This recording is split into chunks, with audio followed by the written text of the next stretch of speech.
Assalamualaikum warahmatullahi wabarakatuh. Alhamdulillahilladzi ja'ala bani Adam bil ilmi wal amal. Wassalatu wassalamu ala sahibil kamal wa ala alihi wa sahbihi wa man tabi'a risalatah ila yaumin la banunun wala mal. Yang saya hormati Bapak dosen Dr. Taufikur Rahman, dosen pengampu mata kuliah fikih ibadah.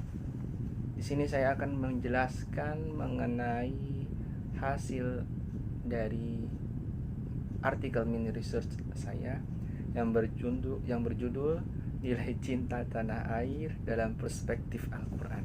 Oke. Nilai cinta tanah air dalam perspektif Al-Quran. Ini sangat unik sekali untuk dibahas tentunya, karena sangat sulit untuk menemukan antara titik temu antara agama dan bangsa. Susah untuk selaras ya, mencari keselarasan agar bisa berjalan.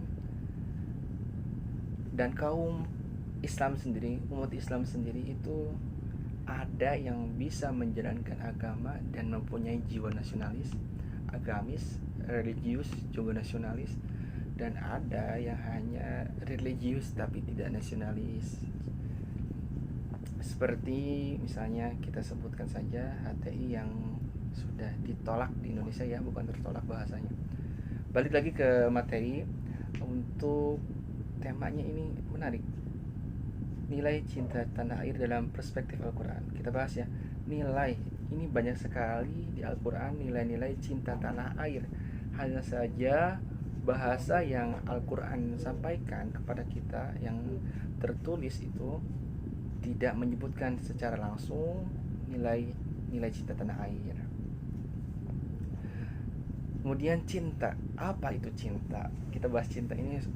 Biasanya para remaja kalau bahas tentang cinta langsung ini ya, fokus pikirannya bucin. Oke, cinta itu sebuah rasa. Rasa seperti apa? Rasa untuk ingin menjaga, rasa memiliki, rasa ingin mengamankan, menjaga, melestarikan, ini secara umum ya, dan melindungi dari segala ancaman. Itu cinta secara umum. Kemudian kita gabungkan nilai cinta tanah air dalam perspektif Quran. Tadi cinta, kemudian tanah air. Tanah air itu adalah tempat di mana kita lahir dan tempat di mana kita tumbuh tentunya. Nah, banyak sekali ayat-ayat Al-Quran yang mengandung, yang menerangkan nilai cinta tanah air. Tapi mungkin pembahasan kali ini lebih mendalam kepada Quran surat Al-Hujurat ayat 13.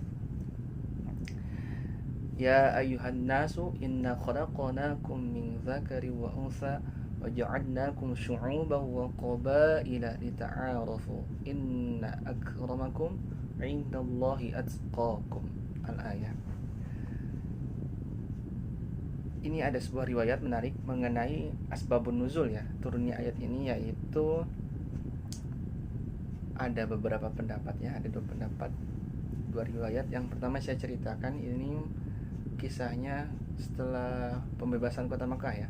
Bilal naik ke atas Ka'bah, kemudian mengumandangkan azan, menyerukan azan. Nah, Bilal ketika naik ke atas Ka'bah kemudian mengumandangkan azan, lalu sebagian orang yang berkumpul, yang hadir itu berkata, kenapa harus budak hitam ini yang mengumandangkan azan? Apakah Allah akan murka jika bukan Bilal yang mengumandangkan azan? Maka dari itu turunlah ayat Quran surat Al-Hujurat ini. Ada riwayat lain menyatakan bahwa turunnya ayat ini asbabun nuzulnya yaitu Rasulullah Shallallahu Alaihi Wasallam memerintahkan kepada suatu kaum, suatu bani untuk menikahkan kepada seseorang yang telah dipilihkan oleh Rasulullah. Tapi menolak kaum tersebut karena merasa tidak pantas ya, maksudnya kaum tersebut berada berkecukupan, tapi yang disarankan oleh Rasul itu yang ingin dijodohkan nampaknya tidak ini ya, tidak sekupu sehingga menolak. Kenapa ya Rasul, engkau harus menikahkan dia dengan putri kami. Nah, kemudian turun ayat ini. Nah, Quran surat Al-Hujurat ini menyatakan bahwa semua manusia itu sama. Walaupun ada kaya, ada miskin, ada yang pejabat, ada rakyat jelata, kemudian ada apa lagi? Ada perbedaan sosial, strata sosial. Tapi semuanya di pandangan Allah, mungguh Gusti Allah, sorry istilah Sunda nama, sama semuanya ya. Karena Allah itu menilai bukan dari banyaknya harta, tingginya jabatan, megahnya rumah gitu ya, punya mobil mewah, itu bukan tolak ukur untuk mendapat kemuliaan di sisi Allah. Tapi orang yang mulia di sisi Allah itu orang yang paling bertakwa. Inna akramakum indallahi atqakum, gitu ayatnya. Dan Allah sendiri dalam Quran surat Al-Hujurat itu menyeru ya, kalimat pertama itu ini gitu, ya ayuhan nasu. Nah, di situ ada ya-nya, ya nida ya. Tentu ya nida itu seruan, dan seruan itu biasanya ditunjukkan kepada yang diseru. Yang diserunya siapa? Ya ayuhan nas, ya berarti kepada manusia. Karena Al-Quran itu bukan hanya untuk umat Islam saja, tapi ada hudal linnas, hudal lil muttaqin ya kan. Oke, lanjut. Allah menyuruh kepada manusia, memberitahukan kepada manusia, ngenyahokeun Sunda nama aduh. Apa? Inna khalaqnakum, sanyanya kami, sesungguhnya kami khalaqnakum, parantos nyiptakeun aranjeun sadaya, sudah menciptakan kalian semua, telah menciptakan kalian semua, min zakari wa unsa, tina pamaget sareng istri. Jadi di ayat yang lain ada min nafsi wahidah ya. Jadi kita itu diciptakan dari jenis yang sama. Apa? Ya sama-sama manusia. Allah tidak menciptakan manusia itu dari jenis yang, kita itu diciptakan dari jenis yang sama, yaitu manusia. Tidak mungkin kan si A misalnya, si Anton nikah sama golongan jin. Min dzakari wa unsa wa ja'alnakum syu'uban wa qabaila lita'arafu. Ini unik sekali, dari laki-laki dan wanita kemudian beranak nanti jadi cucu. Itu ada lagi di Quran surat Yusuf 14 dibahas lagi. Kemudian setelah itu apa? Wa ja'alnakum syu'uban wa qabaila. Allah jadikan manusia itu yang tadinya berasal dari laki-laki dan perempuan, syu'uban wa qabaila lita'arafu, bersuku-suku, berbangsa-bangsa, beda bahasa, beda budaya. Untuk apa sih? Lita'arafu, untuk saling mengenal. Lebih jauh dari itu, lita'arafu sendiri itu arif ya, kalau fa'ilnya itu isim fa'ilnya, orangnya itu arif. Jadi supaya kita bisa bijaksana dalam menyikapi perbedaan-perbedaan yang ada. Karena pluralitas dalam kehidupan di dunia ini itu suatu keniscayaan yang tidak bisa kita hindari ya. Jangankan di kehidupan berbangsa ya, dalam satu keluarga saja tentu kita memiliki karakter yang berbeda, warna kulit yang berbeda, sifat yang berbeda. Lita'arafu, supaya kita jadi arif, saling mengenal, kemudian arif, dapat bijaksana dalam menyikapi perbedaan tersebut tentunya. Misalnya ada orang yang wataknya pemarah, ada yang penyabar, kita harus bisa menyikapi keduanya. Ketika menghadapi orang yang punya watak pemarah, kita harus bisa menyikapi dengan baik. Oke, lanjut. Inna akramakum indallahi atqakum, sesungguhnya yang paling mulia itu di sisi Allah itu yang paling bertakwa. Udah, itu kuncinya, nggak ada yang lain. Bukan berarti orang yang kaya itu yang mulia, enggak. Orang yang jabatannya tinggi mulia, tidak juga. Lanjut lagi, balik lagi ke topik cinta tanah air dalam perspektif Al-Quran. Dan menurut Profesor Quraish Shihab, ayat tersebut menunjukkan bahwa itu sudah naluri manusia sejak lahir untuk mencintai tanah kelahirannya. Nah, ini unik sekali.